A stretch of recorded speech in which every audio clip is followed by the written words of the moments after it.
Hi hello. ഇന്ന് Sunday ആണേ. അപ്പം ഇന്നത്തെ സൺഡേക്ക് ഒരു പ്രത്യേകതയുണ്ട്. എന്താണെന്നല്ലേ, ഇന്ന് ഹോശന്ന ഞായറാണ്. രാവിലെ തന്നെ ഞങ്ങൾ ഫാമിലി ആയിട്ട് ചർച്ചിലേക്ക് പോകുവാണേ. അങ്ങനെ ഞങ്ങളുടെ വീട്ടിൽ നിന്ന് കുറച്ച് അകലെയാണ് ചർച്ച്. പോകുന്ന വഴിയിൽ കുറച്ച് മയിലുകളൊക്കെ ഉണ്ട്. അങ്ങനെ കുഞ്ഞുങ്ങൾക്ക് കാണിച്ചു കൊടുക്കാൻ വേണ്ടി വണ്ടി നിർത്തിയേക്കുവാണേ. അപ്പോൾ കണ്ടതെല്ലാം പെൺമയിലുകളാണ്. ഇങ്ങനെ കണ്ടുകൊണ്ടിരിക്കുമ്പം തന്നെ വേറെയും കുറച്ച് മയിലുകൾ ഇങ്ങനെ ഞങ്ങളുടെ കാറിൻ്റെ ഫ്രണ്ടിലൂടെ ഇങ്ങനെ പോകുന്ന കണ്ടു. അപ്പോൾ ഇതെല്ലാം കുട്ടികൾക്ക് കാണിച്ചു കൊടുത്തിട്ട് വീണ്ടും ഞങ്ങൾ ഇങ്ങനെ മുന്നോട്ട് പോയി. എന്താണ് ഹോശന്ന പെരുന്നാളെന്നറിയോ? ഈസ്റ്ററിന് മുൻപുള്ള സൺഡേ ആണ് ഓശാന ഞായർ അല്ലെങ്കിൽ കുരുത്തോല പെരുന്നാളായിട്ട് ആഘോഷിക്കുന്നത്.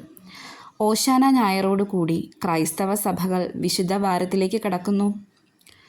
സാധാരണക്കാരായ ജനങ്ങൾ യേശുക്രിസ്തുവിനെ ഒലിവുമരച്ചില്ലകളും ഈന്തപ്പനയോലകളും വഴിയിൽ വിരിച്ച് ഓശാന ഓശാന, ദാവീദ് പുത്രൻ ഓശാന എന്ന് പാടി വരവേറ്റ ബൈബിൾ സംഭവത്തെ അനുസ്മരിക്കുന്നതാണ് ഇന്നത്തെ ചടങ്ങ്. അപ്പം ഇന്ന് എല്ലാവരും കുരുത്തോലകളും ഏന്തി ഒരു ചെറിയ ഘോഷയാത്രയൊക്കെ ഉണ്ടായിരുന്നു.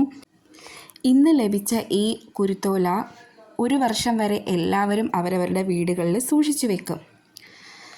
അപ്പം ഇന്നത്തെ ഞായറാഴ്ചത്തെ വിശേഷം ഇതൊക്കെയാണ്. Tata bye bye.